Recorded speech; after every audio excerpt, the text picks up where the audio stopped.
Shalom à tous, on est très heureux, on se retrouve avec le Rav Ben Shushan. On continue étude sur texte de la Tfila dans le début de Olat Raya, introduction à la Traya, le Rav Kook. Bechavod, Rav Ben Shushan. 2 secondes, la technique. C'est bon, c'est parti. Ça va, alors bonsoir. Si je ne me trompe, on était arrivé à la Pisca d'Alet qu'on avait déjà commencé. Est-ce qu'il est possible de poser une question avant? Oui, parce oui, que bien sûr, toujours. Perturbée, oui, parce que par rapport à ce qu'on a étudié jusqu'à présent, hein. Alors, vous avez dit que c'était mis sous cette forme pour que ce soit plus facile au point de vue Émotionnel. des sentiments, etc. Et que fallait l'accepter tel que c'était parce que ça a été fait par les prophètes. Mais en vérité, il y a des demandes, j'ai fait attention à la prière tout à fait en dehors du Shmona Esrei, c'est-à-dire que avant le Shmona Esrei, on dit Ve'oneh le Hamo Israël be'et Shabbat Elav. Sur Israël, Kouma Bezrat Israël, on dit que toutes les Imaot, elles étaient comment dire, carottes, parce que pour qu'elles puissent prier, pour avoir un enfant, etc. Dans le Shmona Esrei lui-même, il y a le Shema Koli, Shema Kolenu, c'est pas quelque chose, c'est vraiment, on demande, c'est pas quelque chose, je sais pas, ça m'a bien perturbé en tout cas, voilà. C'est un peu kitsour. J'ai écouté ce que vous dites, mais je n'arrive pas à focaliser exactement où est la question. La question, c'est que finalement, il y a la volonté de Hachem et on doit se mettre à sa volonté et non pas, et c'est uniquement d'après les formules du Shmona Esrei. Donc, les formules, on dit Shema Kolen, ou quand les Imaot, elles ont prié pour avoir des enfants, c'était quelque chose de personnel. Quand on prie, par exemple, ce que vous soulevez, que nos mères étaient stériles, il y a marqué qu'il y a quelque chose, mit ave les tfilatam shel tzadikim. C'est la raison pour laquelle il a rendu nos mères stériles. Donc je traduis mot à mot, mais cela paraît bizarre. Car Akadosh Baruch Hu a un plaisir et a envie d'écouter la prière des tzadikim.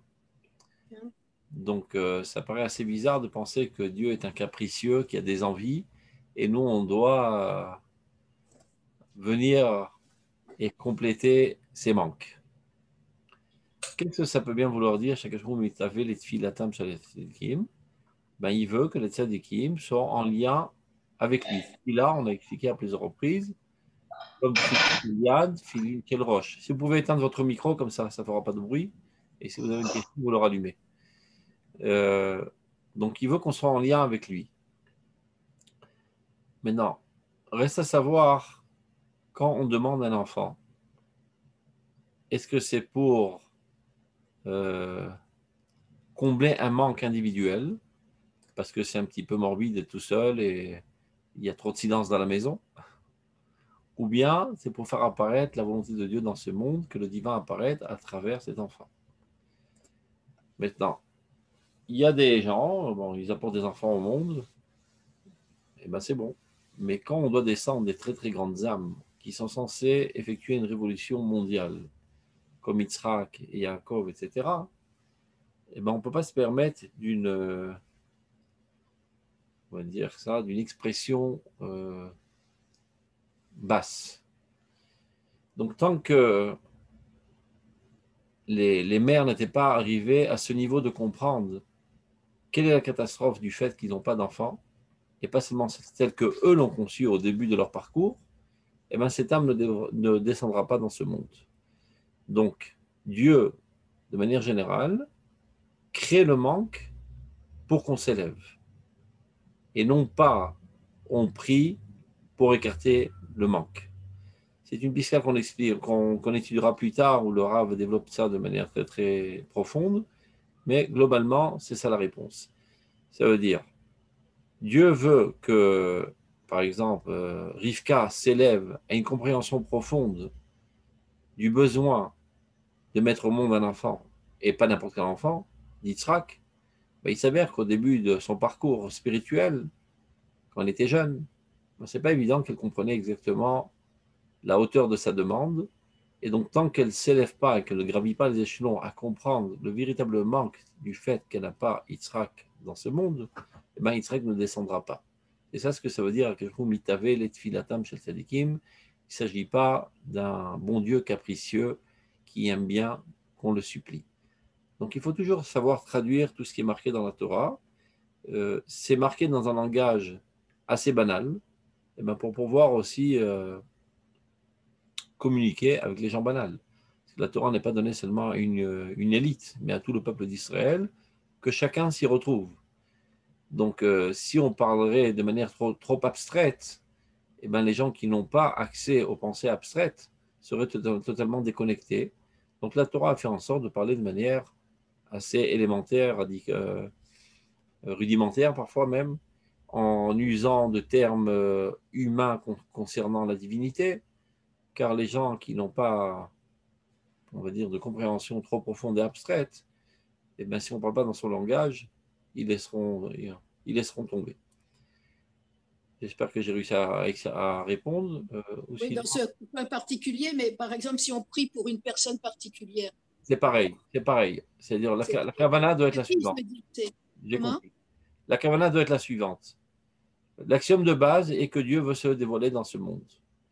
Maintenant, quelqu'un qui est malade, qui se dit cholé, au contraire de bari qui veut dire en bonne santé, bari c'est la chose boré. Il est bari parce que le boré, le créateur, se trouve en lui. Et quand il n'est pas tout à fait bari, eh ben, le créateur se trouve moins en lui, c'est-à-dire se dévoile moins à travers lui. C'est-à-dire, je m'explique, toutes les forces créatrices divines qui apparaissent dans l'homme et qui lui donnent des facultés créatrices, eh ben, ne sont pas tellement opérationnelles lorsqu'il est alité. Et donc, en quelque sorte, la force créatrice divine n'apparaît pas à travers lui, et donc, en quelque sorte, c'est Dieu qui en souffre. Car Dieu voudrait apparaître dans ce monde, et voilà qu'à travers ce bonhomme qui s'appelle David Bokobza, disons, il apparaît moins. Donc, Dieu, pour toi, guéris-le. Il n'a pas besoin de moi, il sait ce qu'il doit faire. Ouais, mais que peut-on faire? Il a fondé son monde de la manière suivante, que l'homme est associé à son dévoilement. On ne parle jamais de l'essence divine, qu'il soit bien clair. On ne parle que du dévoilement. Quant à l'essence divine, il est dit « Let marshava tefissa bar klal » dans le Zohar. Aucune pensée humaine n'est capable de percevoir, d'appréhender, de comprendre, et, continuons la liste des synonymes, le divin lui-même. On a toujours affaire à son dévoilement. Nous, ose l'Elohim, donner de la force à Dieu. Ça paraît un petit peu scandaleux et même audacieux de dire que nous, des moins que rien, on va donner de la force à Dieu. Il ne s'agit pas de lui dans son essence, mais il s'agit de son développement et son dévoilement. Et ben, il a fait en sorte que son dévoilement dépend de nous. Ça veut dire, Dieu voudrait se dévoiler dans la vertu de la miséricorde. Mais qu'est-ce que ça veut dire de fait? Ça veut dire que les hommes deviennent miséricordieux. Tant qu'il n'y a pas de miséricorde dans ce bas monde, en quelque sorte, la miséricorde divine n'apparaît pas. Et donc, il a les bras liés, les monotes aux mains, et il ne peut apparaître si ce n'est que nous, on soit miséricordieux. Donc, les grandes sadikim, il y a une piska, un paragraphe dans Orot HaTeshuvah, où le Rav Kook dit la chose suivante. Les grandes sadikim font une auto-analyse et ils se rendent compte parfois combien leur âme voudrait bien se dévoiler dans leur personnalité et combien de faits ils réussissent à mettre à l'œuvre. Et l'écart entre le souhaitable et ce qui apparaît de fait crée toujours de frustration. Donc de là, ils en font une extrapolation, de se dire, si moi qui ne suis qu'une petite âme, bien que mon âme soit infinie, mais relativement à l'infini de tous les infinis, à quel je suis une petite âme. Regarde quelle douleur je ressens de ne pouvoir m'exprimer tel que je le voudrais. Je voudrais tant être un grand sadique, quelqu'un de pur et d'idéaliste et de zélé, etc., etc. Mais de fait, je traîne la patte et je suis très loin de ce que je voudrais bien être. Alors imaginons Dieu lui-même, qui est la source de tout être, de tout idéal, de toute montée, etc., etc., qui voudrait tant apparaître dans ce monde. Mais de fait, pour apparaître dans ce monde, il dépend des gens et de leur libre arbitre. quelle frustration constante il doit souffrir. Et donc, ils sont en compassion avec la souffrance divine et ils viennent à son secours. Qu'est-ce que ça veut dire de fait? Eh bien, ils encouragent les gens à s'améliorer pour libérer Dieu de ses menottes. Shrinta begaluta. La Shrina est en exil. De ne pouvoir s'exiler, de s'exprimer, car elle dépend de la bonne volonté des hommes, de leur libre arbitre. Donc, em korim les tchouva. Toute leur vie durant, ils ne font que amener les gens à faire teshuva pour faire apparaître Dieu. Eh bien, toute notre approche envers le divin, notre service de Dieu est toujours dans ce sens. Comment moi m'ouvrir pour que le divin me traverse? Comment ouvrir les autres pour que le divin me traverse? Comment améliorer l'existence, établir des normes de justice dans ce monde pour que la justice divine puisse apparaître, etc. Tout notre rôle est de faire descendre la divinité dans ce monde et surtout pas de nous élever vers les cieux. L'homme est censé avoir les pieds bien sur terre et pas être un rêveur. Dieu descend au mont Sinaï et dès lors on continue cette démarche, c'est notre rôle de l'aider à descendre dans ce monde en nous ouvrant. Donc même quand je prie pour quelqu'un, c'est pareil. Dieu, tu voudrais bien te dévoiler à travers lui. Pour l'instant, tu ne dévoiles pas totalement. Voilà, il est malade, il est cholé, il est chaloul, il est vide de divinité, c'est chaloul. Faire en sorte maintenant de plus apparaître. Et ça dépend de moi, car le flux de guérison, il est constant. Il arrive jusqu'à moi et je dois m'ouvrir, c'est-à-dire vouloir intensément que la guérison apparaisse dans ce monde. Et voilà que la guérison me traverse et arrive à cette personne et le guérit. Et il en est de même dans tous les brachot. C'est exactement toujours le même sens, de haut en bas. Donc, on va reprendre ça dans le texte. On va faire ça vite fait parce qu'on a déjà commencé. Et surtout, n'hésitez pas à poser de questions et pas besoin de poser la question est-ce qu'on a le droit de poser une question? C'est de la perte de temps pour rien. Au contraire, celui qui ne pose pas de questions est coupable. Continuons. Allons-y. Atefila, imotia la poil va or el chaim agemurim et anichmas le tomot aneshama. Je vais assez vite, parce qu'on a déjà vu ça la semaine dernière. Donc la tefila, ce qu'elle fait, c'est de mettre à l'œuvre, dans la vie réelle, ce qui est enfui dans les profondeurs de l'âme. C'est, on va dire, un résumé de tout ce qu'on a appris jusqu'à présent. La tefila matmedet el aneshama, on a parlé de la tefila constante de l'âme, c'est l'aspiration intense, constante de l'âme. Et lorsque tu pries, tu dis haut et fort ce à quoi ton âme aspire constamment. Et là, donc évidemment, ce n'est pas de la magie noire. Il faut qu'en fin de compte, pour que ce soit effectif, que ça traverse un tuyau qui soit pur, qui soit totalement identifié avec cette volonté divine. Donc plus l'âme, la personne qui exprime ces mots est pure, le mot pur, toujours en hébreu, veut dire ouvert, qui est le contraire de tamé, qui veut dire obstrué, comme atum, cheder atum, la chambre qui est totalement fermée hermétiquement. Tamé, c'est la même racine que atum. Quand tu es obstrué devant la divinité, dans la divinité, la kedusha ne peut pas te traverser tant que tu es tamé. Tu es tamé ou parce que tu as touché un reptile ou un mort, ou parce que tu as des traits de caractère qui sont totalement à revoir, ou parce qu'il y a des conceptions totalement idiotes, ou des comportements totalement sales. À tous les niveaux de ta personnalité, tu as une possibilité d'être fermé de manière hermétique ou d'être ouvert, et tout un arc-en-ciel entre ces deux extrêmes. Donc, plus tu es pur, Fimidat Taorato Apelimit Shela Adam, Kogdolai Peula Taofa Shalet Fila, ainsi sera grande l'effectivité de ta tefila.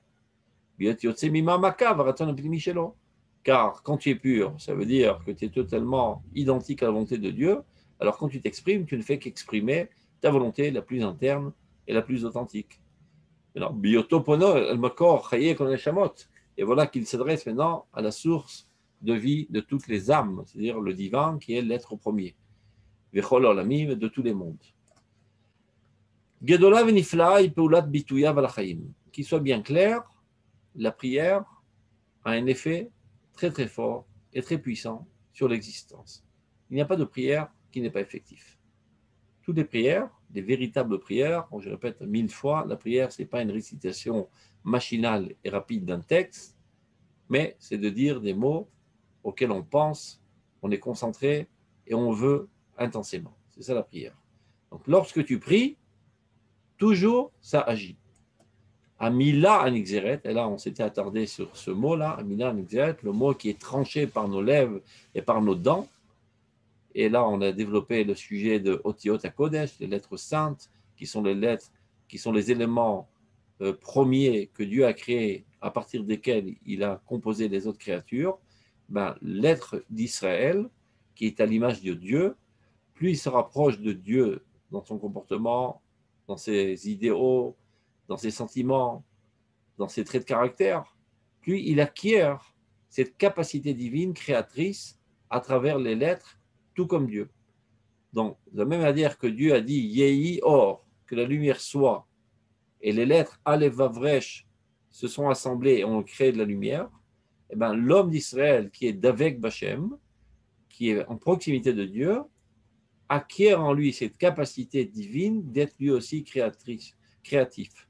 Et donc, lorsqu'il dit Baruch Hashem Boleh Binyan Yerushalayim, béni sois-tu l'Éternel, béni, c'est bracha, c'est la berecha, c'est la piscine, c'est la source première qui afflue dans ce monde, qui reconstruit Jérusalem, et de fait, Jérusalem sera plus reconstruite suite à ma prière. Et ainsi de suite, tous les 13 brachot centrales. Alors, Amila Nixeret, la Mila, le mot qui est tranché par nos lèvres et nos dents, Or Gadol Shofea Ima. Une très grande lumière apparaît par elle.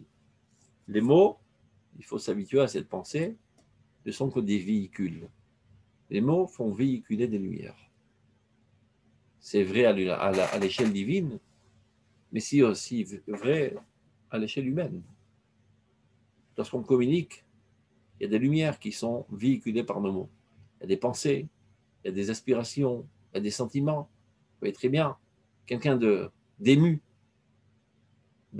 par ces mots, il arrive à mettre en émotion son auditeur.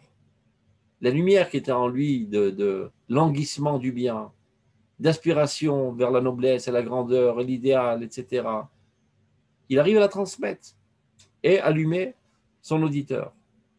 Et Talmidei Chachamim, lorsqu'il nous enseigne la Torah, ils nous transmettent la lumière qui a été transmise de génération en génération depuis la lumière première que Moshe Rabbeinu a reçue de la source de toute lumière, d'Akadosh Baruch Hu. C'est la lumière qui a l'influence sur notre personnalité, non pas les mots. Des mots vides de lumière n'ont aucun effet. Tout comme, si on veut rapprocher ça de notre compréhension émotionnelle, on va dire, quelqu'un qui dirait à sa femme « je t'aime, je t'aime, je t'aime, je t'aime ». Il ne le pense pas sérieusement, et il n'est pas ému, et son cœur ne bat pas quand il dit ces mots, et ça ne lui fait rien. Au contraire, ça l'exaspère de savoir qu'il dit des mots de manière hypocrite. Mais le cœur ressent le cœur. Les mots ne sont que des trains qui font véhiculer une certaine lumière. Donc si tu es empli d'émotions, d'amour envers ta femme, et qu'à ce moment-là, tu dis « je t'aime », alors son cœur palpite. Mais si tu dis un mot vide, ça ne fait rien. Et bien de même, dans tous nos mots, quand véritablement je suis ému et attristé de ce manque, que Jérusalem est encore détruite, et avec les larmes aux yeux, je dis à Kadosh Baruch Hu, reconstruis Jérusalem, et bien ces mots font véhiculer une force créatrice de reconstruction. C'est ça ce qui veut dire Or Gadol Shofea Ima, Imamila. Car ces mots-là, ce ne sont pas des mots que moi j'ai inventés, des mots qui ont été formulés par des géants de l'histoire.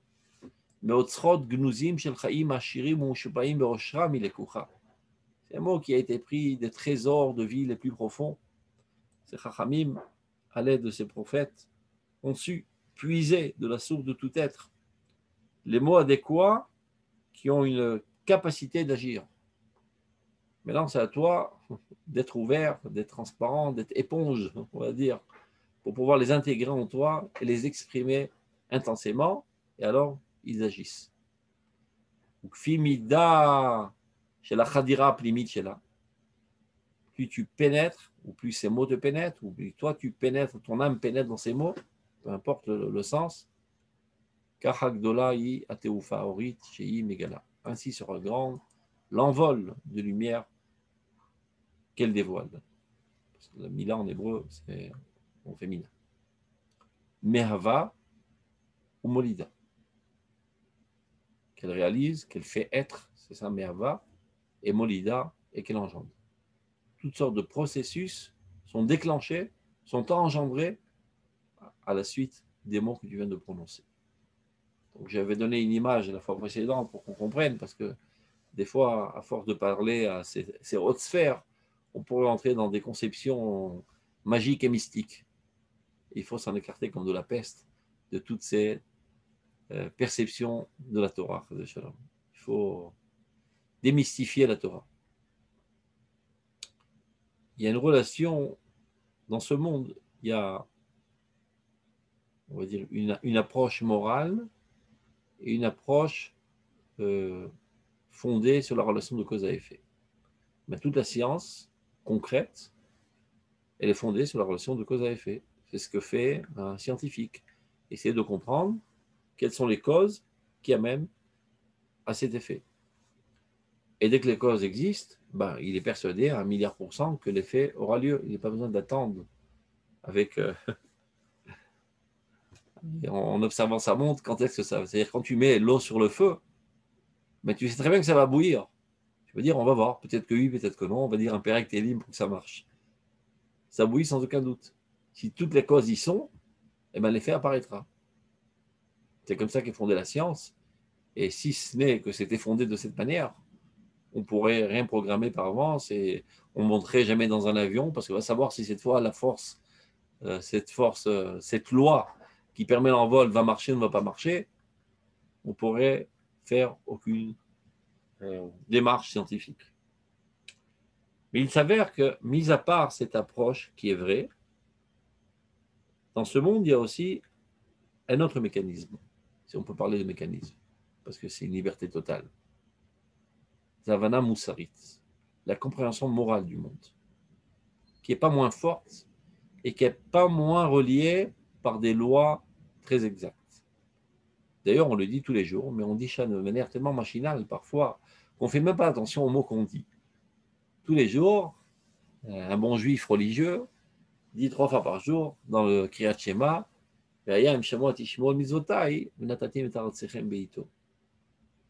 si vous préserverez mes mitzvot, alors je donnerai la pluie en son temps.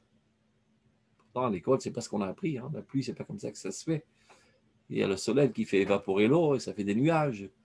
Et les grosses cheminées des usines, etc. Et une certaine inclinaison du globe terrestre. En fonction de ça, combien le soleil peut réchauffer et évaporer. Et c'est comme ça que ça donne la pluie. Alors, il y a une contradiction a priori entre la Torah et la science. Aucune contradiction. Là aussi, il y a une relation, on va dire, de cause à effet. Lorsque je crée dans l'intériorité de l'existence un effet sur l'âme de l'existence, par mon comportement moral, ceci déclenche après toutes sortes de processus que je peux percevoir au niveau de la science, de relation de cause à effet. Ça veut dire, alors je ferai en sorte qu'il y aurait tous les facteurs nécessaires scientifiques pour donner de l'eau. Et ce n'est pas sans sauter sur la chaîne de relations de cause à effet. Alors pourquoi la Torah n'en parle pas? Parce que la Torah n'a pas de temps à perdre, dit le Rambam dans l'Ori Levuchim. Darko shel hamikra ledaleg al hasibot ha'emsaiyot. La Torah, de manière générale, enjambe les causes intermédiaires. Je donne un exemple. Il y a marqué que Shlomo HaMelech a construit le Beth HaMikdash. Est-ce que c'est lui-même qui a construit le Beth HaMikdash? Il a mélangé, je ne sais pas, du ciment et des briques, il a commencé à construire? Bien sûr que non. Il a donné l'ordre. Et après, il y a eu un appel d'offres. Quel est le constructeur qui va se mettre au travail? Et le constructeur a donné l'ordre aux ouvriers, et ainsi de suite. Ben alors pourquoi il y a marqué que c'est lui qui a marqué? Ben on s'en fout de tout ce processus. Ce qui m'intéresse, qui était le déclencheur premier. et quelle est finalement la finalité que le Beth Amikdash a été construit. Donc, Darko Shela Mikra, les Daleg à la Sibot Aïm Seyod, le Rambam. La Torah enjambe, saute sur les causes intermédiaires, elle part de la cause première et du fait dernier. Donc, toute la Torah, elle est rédigée et formulée de la sorte. Elle nous habitue à nous élever à la couche profonde de l'existence. C'est-à-dire que nous, le peuple d'Israël essentiellement, mais tous les êtres aussi, on a une capacité d'action sur les couches intérieures de l'existence. Et une fois qu'on arrive à déclencher ces couches intérieures, c'est tout un processus de relation de cause à effet qui finalement apparaît dans le concret et de manière totalement naturelle.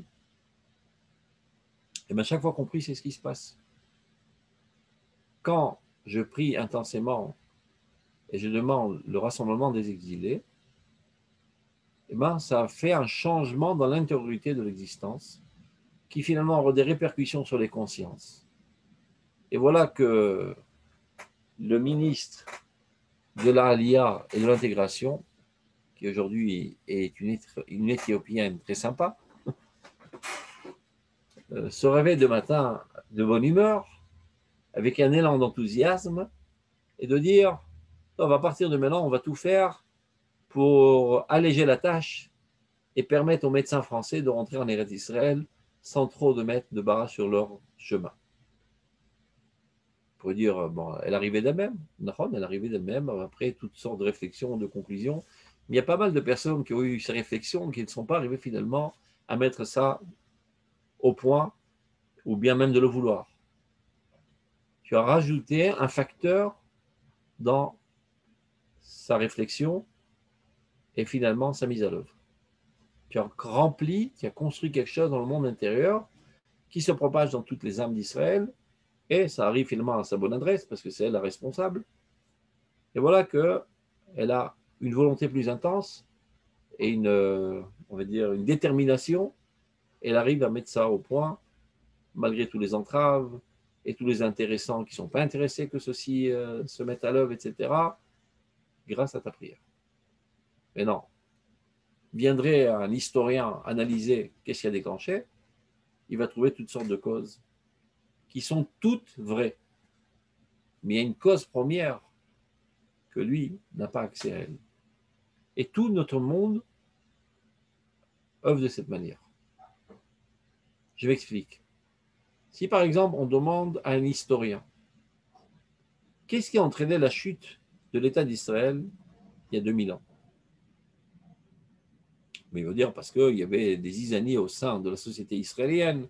Il y en a qui étaient pour la révolte, d'autres qui disaient au contraire, il faut faire avec. Et finalement, ils se sont chamaillés les uns les autres. Ils ont foutu le feu à tous les réserves de nourriture. Et donc, ça affaiblit la révolte et on n'a pas pu tenir tête contre nos ennemis. Explication totalement vraie.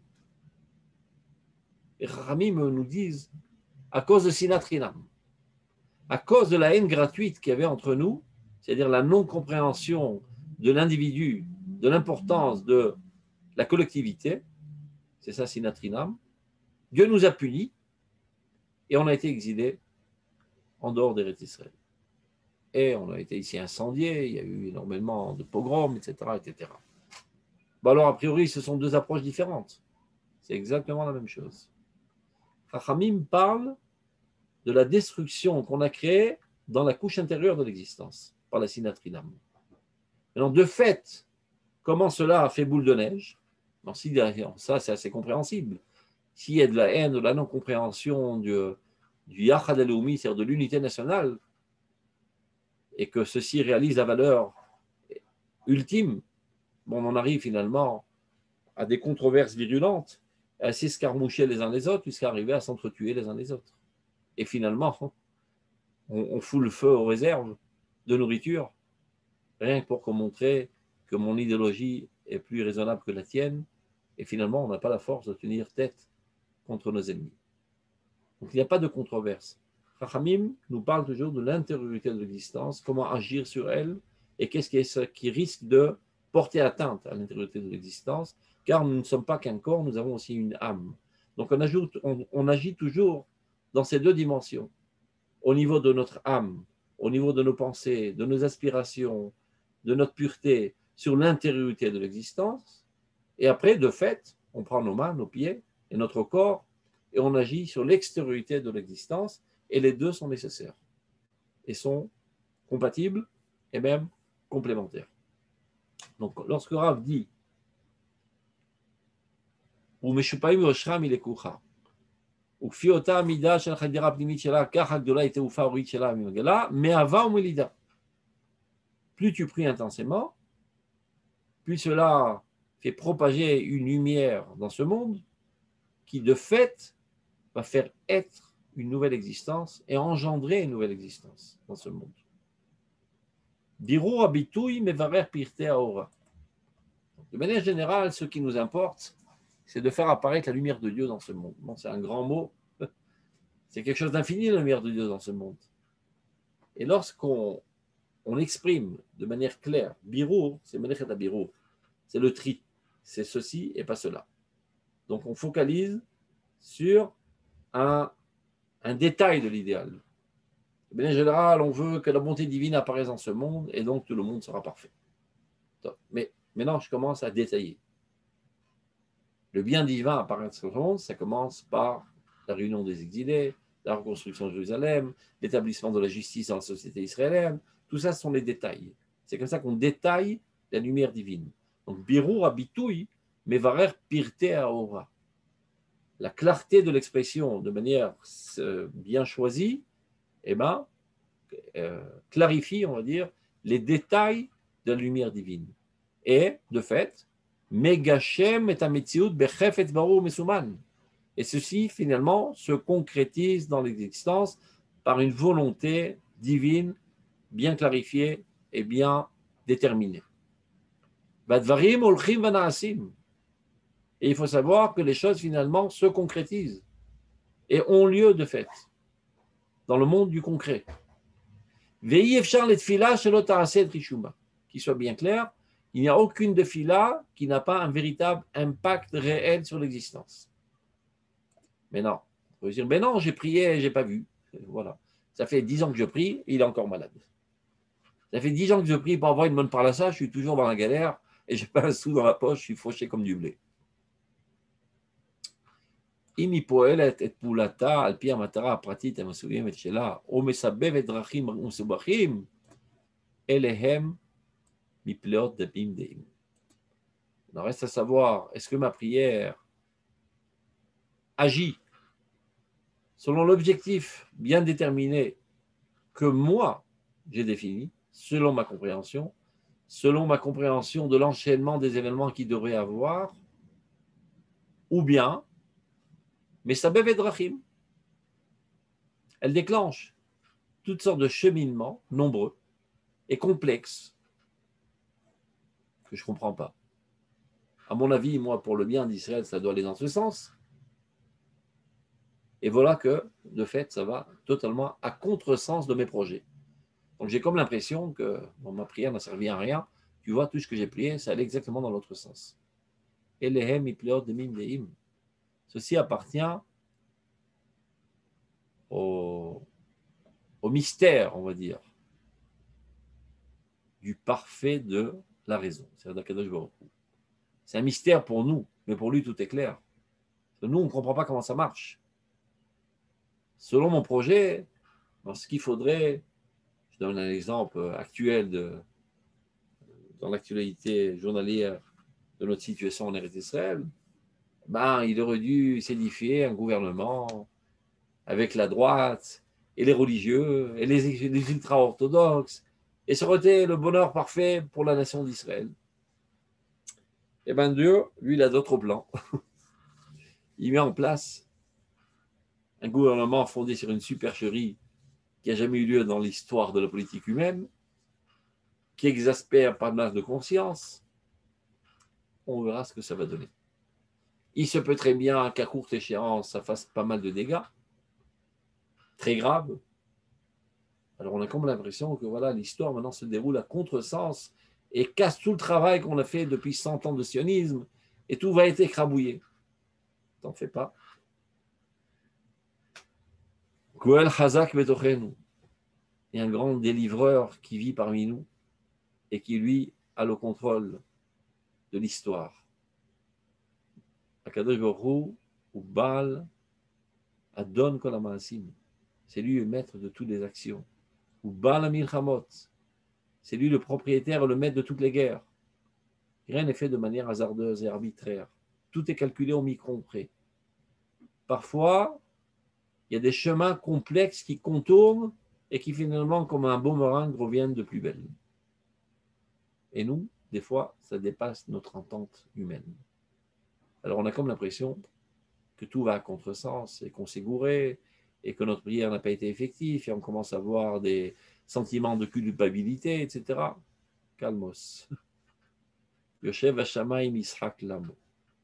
Celui qui se tient au ciel, parfois, il se marre bien. De nous voir tellement désemparés, etc.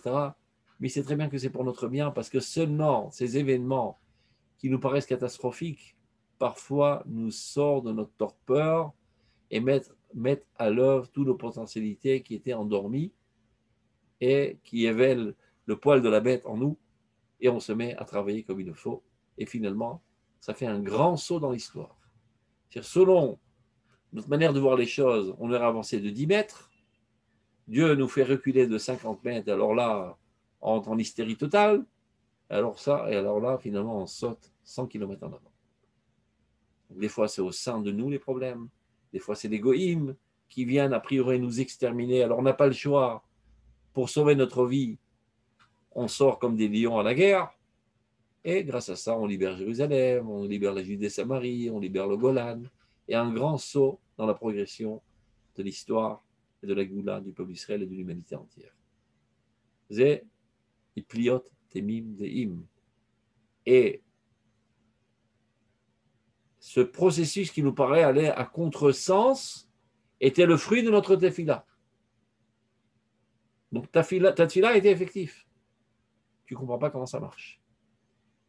Sois confiant en Dieu, il sait ce qu'il fait. Continue de prier. Dis pas toi, ma prière ne sera plus à rien, laisse tomber.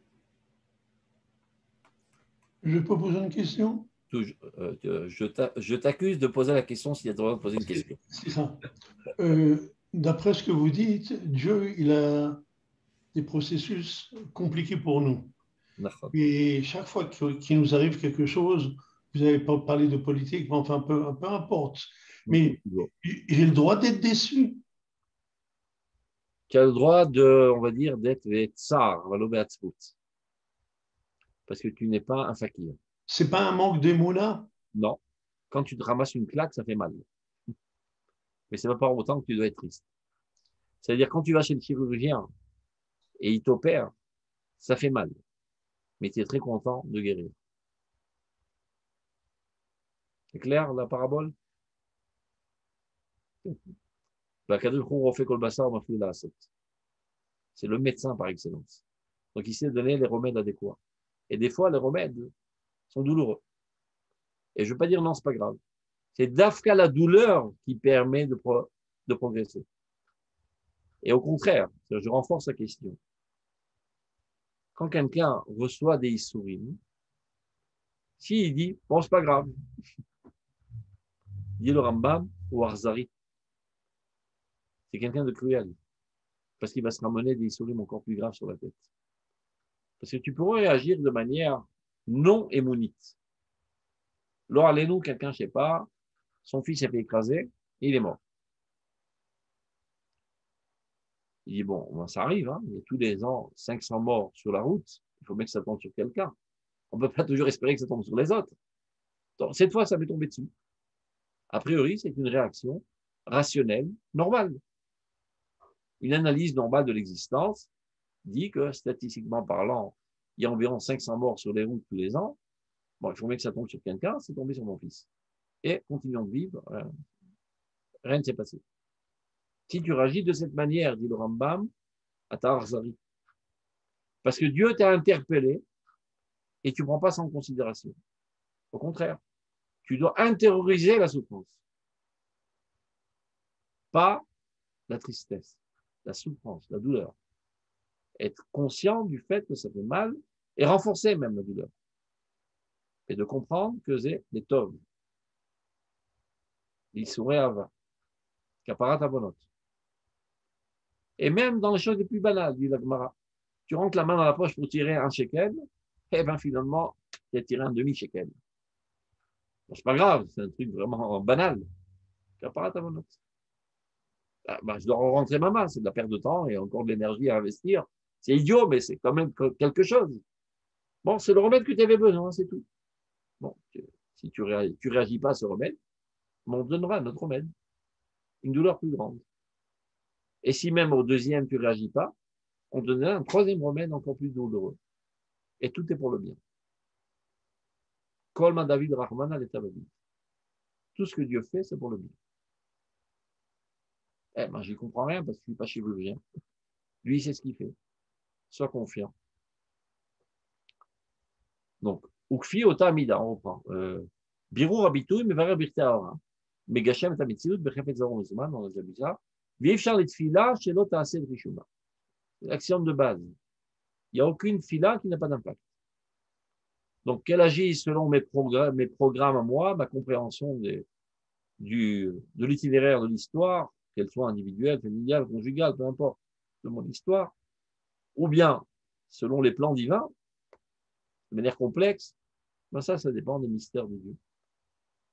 Ben, si tu veux, pour répondre à ta question, Sylvie, le jour de l'indépendance de l'État d'Israël, tout le peuple d'Israël est sorti dans la rue en chantant et en dansant, de joie intense.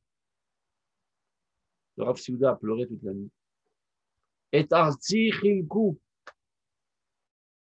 ils ont déchiré ma terre, c'est un pasouk. Il n'a pas pu avaler la pilule. Que le prix pour arriver à l'indépendance, c'était de renoncer aux 3/4 d'Eretz Israël. Il en a pleuré à chaudes larmes toute la nuit. Il dit, Lo yacholti latzet larechov larkod imam Israël. Je n'étais pas capable d'aller danser avec le peuple d'Israël. Alors je suis allé à la maison de mon père, c'est-à-dire à la Rehov Rav Kook, là-bas, l'ancienne yeshiva, et j'ai pleuré toute la nuit. Au milieu de la nuit, s'est joint à moi le Rav Harlap, qui était lui aussi un élève de mon père. Et on a pleuré ensemble toute la nuit de ce désastre. Et finalement, le matin, on s'est consolé et on a dit, Met Hashem Haïtazot, Iniflat Bernin. Ceci vient de Dieu et c'est vrai que c'est mystérieux à nos yeux. On ne comprend pas comment ça marche. Comment est-il possible que pour arriver à l'avancement de la Géoula, on doit renoncer à ce trésor si cher qui est Eretz Israël? Incompréhensible. On est confiant en Dieu. Ben, finalement, ça a marché, tu vois. On est retourné à la Judée-Samarie et on a grandi. Et on est 8000 ans de Juifs en Eretz Israël, avec un Irbou. Et on fout la trouille à 100 millions d'Arabes qui rêvent et qui agissent constamment pour notre extermination. Il y a encore 1 milliard de chrétiens qui ne cessent d'œuvrer pour notre extermination et tout marche dans le bon sens. Donc, on peut compter sur lui. Il s'y connaît un petit peu dans la gérance de l'histoire. Donc, aval bechol ofen, c'est-à-dire qu'on le comprenne ou ne le comprenne pas, quoi qu'il en soit, olam malé mitgale bitfila. Un monde entier apparaît à chaque tefila qu'on prononce. Ben beota kevua ou misuderet, qu'il s'agisse de la tefila fixe et ordonnée, qui a été ordonnée par les chachamim, veshava lekol nefesh, et qui est égale pour toute âme, ben beota pratit, anovat mimke levav kol yachid vekol sibur. Ou bien qu'il s'agisse d'une prière individuelle qui touche aux profondeurs du cœur de tout individu, tout tsibour. Il y a un individu qui se trouve dans une situation très très grave, très douloureuse, très galéreuse, et il implore Dieu à chaudes larmes. Ça influe. Ou un tsibour entier qui est touché, qui rentre, je ne sais pas, en danger de mort, et tous pleurent ensemble et implorent Dieu, ça agit. Les filles Matsava, Vetzrachav, chacun selon les situations et les besoins. Maintenant, pour continuer ce que j'ai expliqué tout à l'heure, qu'en fait, il y a 2 couches dans l'existence, une couche qui est gérée par la morale et d'autre par les actions concrètes. Et les 2 sont nécessaires. Pour comprendre ça, eh ben, on peut observer notre corps. Vous savez que aujourd'hui, la médecine essaie de comprendre de plus en plus les relations psychosomatiques. Ça veut dire les tensions psychiques qui ont des répercussions sur le corps, et vice-versa.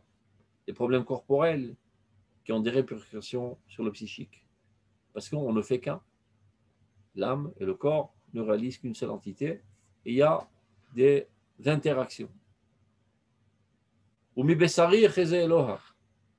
En observant les démarches de mon corps avec sa relation avec l'aspect psychique, qui est l'âme la plus élémentaire, eh ben, je peux faire une extrapolation sur la gérance du monde entier, qui elle aussi est gérée de la même manière. Ça veut dire les couches intérieures spirituelles de l'existence ont elles aussi des répercussions sur les couches extérieures, concrètes, matérielles, physiques, et vice-versa. Il y a des tensions psychiques, qui en stress, tout d'un coup commence à te pousser sur la peau toutes sortes de boutons, psoriasis, etc. Tu t'es ramassé, je sais pas, une brique sur la tête et tu as très mal à la tête, et tu as aussi le moral à zéro. C'est à double sens. Et bien, lorsque l'humanité est corrompue dans sa moralité, le monde réagit et fait pousser lui aussi des boutons, et ça porte le déluge dans le monde. Le corps réagit sur les déviations de l'âme. C'est un mécanisme presque automatique, je dirais. C'est une intervention divine qui est inclue dans la loi de ce monde. Les miracles aussi, c'est pareil. Les miracles, ce n'est pas une intervention ponctuelle. Ça veut dire, voilà, on est planté devant la mer Rouge. Alors là, Dieu dit, ben mince, je me suis gouré. Comment je vais faire maintenant? Ben, j'avais promis que le peuple d'Israël devrait amener la rédemption à l'humanité entière. Ben là, ils sont coincés. Tu vois, il y a la mer, et il y a les bêtes féroces à droite et à gauche, il y a les Égyptiens qui leur courent à leur trousse. Je n'ai pas pensé à cette situation. Je rentre la main dans la machine et j'interviens. Donc, je leur ouvre la mer. C'est un blasphème de penser de cette manière. Imaginez que tu as une entreprise et tu payes à un programmeur en informatique de faire un programme qui doit gérer ton entreprise. Tout marche parfaitement. Un beau jour, tu arrives à une certaine situation, le programme ne donne pas de réponse à cette situation complexe. Tu le rappelles, mais tu es un nul. Tu n'as pas pris en considération cette possibilité. Ça s'appelle un bug. Il y a un problème dans ton programme. C'est une mauvaise programmation, une mauvaise analyse du système qui t'a amené à mal programmer. Et alors, tu es en colère et tu lui demandes des indemnités, etc. Donc, on ne peut pas considérer que Dieu, qui a élaboré son monde sur une sagesse divine, n'a pas pris en compte toutes sortes de situations complexes. Et donc, en dernière seconde, il est obligé de faire ça à la main et que son programme ne marche plus. Donc, dit Razal, Kol Anissim, c'est même assez Bereshit. Tous les miracles qui auront lieu à travers toutes les générations, en fait, ont déjà été créés depuis la création du monde. Il y a marqué que après l'ouverture de la mer Rouge, Vayashov Ayam le Etano. La mer est revenue à son état premier. Al tikra le Etano et la letnao, dit Razan. Ne lis pas le Etano, mais letnao, à sa condition. Dieu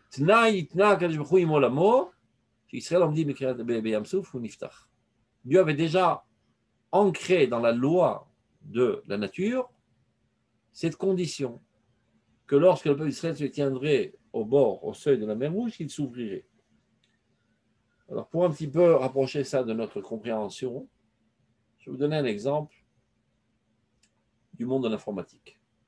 Pour ceux qui s'y connaissent un petit peu, ceux qui ne s'y connaissent pas, ce n'est pas grave, je vais expliquer de manière assez simple. Supposons qu'il y a un programmeur, on lui dit, voilà, tu vas me faire un programme qui va gérer les payes des employés. Maintenant, les employés reçoivent leur paye en fonction de leur âge, de leur capacité, etc. Toutes sortes de facteurs qui agissent sur la paye qu'ils reçoivent. Donc, on va faire le truc le plus simple.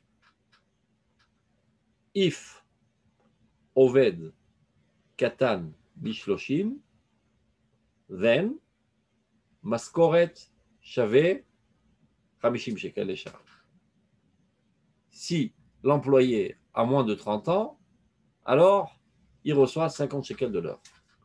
Else, acheret, autrement, si l'employé a plus de 30 ans, then maskoret shave 60 shekels. Alors, son sachar, son salaire, sera 60 shekels de l'heure. Le programme, il est bien fait depuis le début, donc il y a 2 procédures dans ce programme. Et voilà qu'on engage des employés, et tous les mois, on sort les fiches de paye, et tous les mois, toutes les fiches de paye qui sont imprimées, 50 shekels, 50 shekels, 50 shekels, 50 shekels. Un beau jour, un miracle. Une fiche de paye, il y a imprimé dessus 60 shekels. Aucun miracle. C'est la première fois qu'on a intégré dans cette usine un employé qui a plus que 30 ans. Et donc, c'est la 2e procédure qui a été mise en marche. Et bien, de cette manière est géré le monde. Si ce sont des êtres normaux, ou plus exactement anormaux, qui sont gérés par leurs pulsions corporelles et qui en sont asservis, alors le monde réagit par la loi superficielle, que l'eau coule. Mais si maintenant, la donnée qu'on fait rentrer dans ce output, dans ce input, ce sont des gens spéciaux qui sont capables d'adhérer à la dimension de leur âme, eh bien, la nature répondra aussi par sa couche intérieure qui est gérée par une autre procédure, une autre loi, que l'eau se tient debout. Et on n'a qu'à voir que ce programme, il marche parfaitement et toujours. Ce n'est pas un événement ponctuel qui a eu lieu une seule fois dans l'histoire. Quelques dizaines d'années plus tard, le peuple d'Israël se tient au seuil du Jourdain, idem, il s'ouvre. Quelques centaines d'années plus tard, Rabbi Pinchas ben Yair, qui se tient devant un ruisseau, et il était en train de faire une mitzvah pour aller libérer des prisonniers juifs, il dit au ruisseau, ouvre-toi devant moi. Le ruisseau, il dit, mais pour qui tu te prends? La rivière. Il dit, comment ça, je vais faire une mitzvah? Il dit, bah, tu vas faire une mitzvah, va savoir si tu vas réussir à la faire. Moi, sans aucun doute, je suis en train d'accomplir la volonté de Dieu que je dois couler. Il lui dit, Rabbi Pinchas, si tu continues à m'énerver, alors je décréterai que l'eau ne passera plus par toi. T'énerve pas, et il s'ouvre. Et après, il dit, bon, fais passer aussi mon copain, qui était un arabe, qui l'accompagnait. Lui aussi, il passe. Mais c'est quoi toute cette histoire? Évidemment, c'est une métaphore, comme tous les midrashim, que ça a eu lieu, que ça n'a pas eu lieu, peu importe. A priori, Ken, ça a eu lieu, mais tout ce dialogue, sans aucun doute, n'a jamais eu lieu. C'est bon de faire comprendre que la nature réagit à l'homme en fonction de son comportement. C'est-à-dire, si toi, c'est un exemple tout bête, tu vois du chocolat sur la table et tu t'apprêtes à le manger. Et quelqu'un te dit, regarde, le chocolat, il est halavi, tu viens de manger un steak il y a un quart d'heure. Chocolade. Mais c'est interdit, Dieu ne permet pas, tu as mangé de la viande, c'est halavi. Chocolade.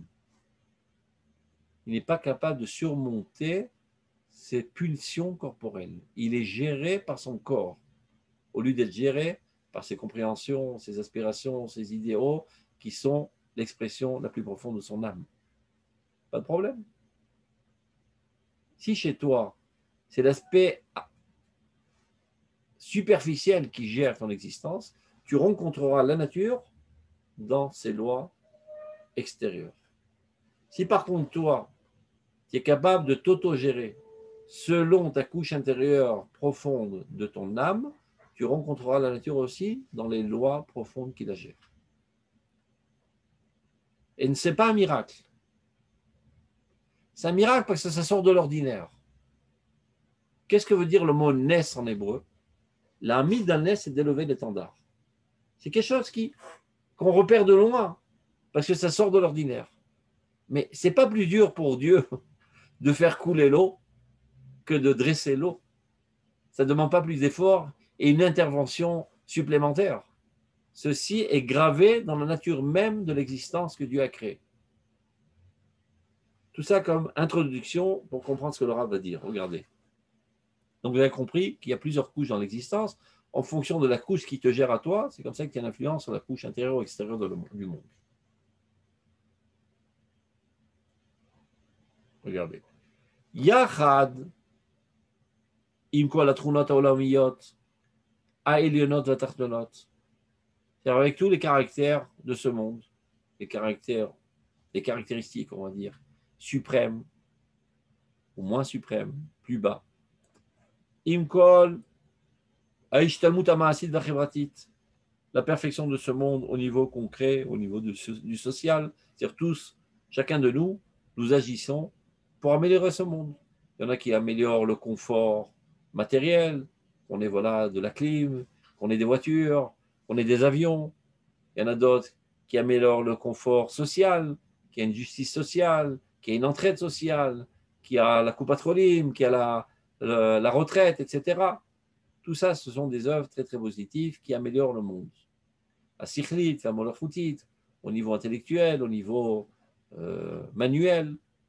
Donc, avec tout cela, tous ces investissements, qui sans aucun doute sont nécessaires pour la bonification de ce monde, et grâce à cela, l'homme se parfait, parce que c'est plus sympa de manger du pain que d'essayer de croquer du blé. C'est plus sympa de voyager en voiture ou bien en avion et arriver en 4 heures dans un autre continent que de faire ça à la nage pendant 6 mois. Donc, on parfait notre existence dans ce monde. Et grâce à cela, il élargit ses capacités de vie normales et on va dire, agréables dans ce monde. Et pas seulement lui, le monde de fait s'ordonne et s'améliore, aussi bien dans son extériorité et d'un certain point de vue aussi dans son intériorité.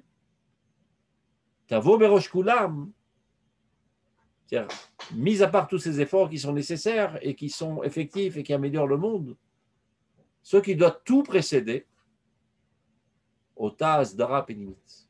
D'abord, avant tout, de mettre de l'ordre dans les couches intérieures de l'existence.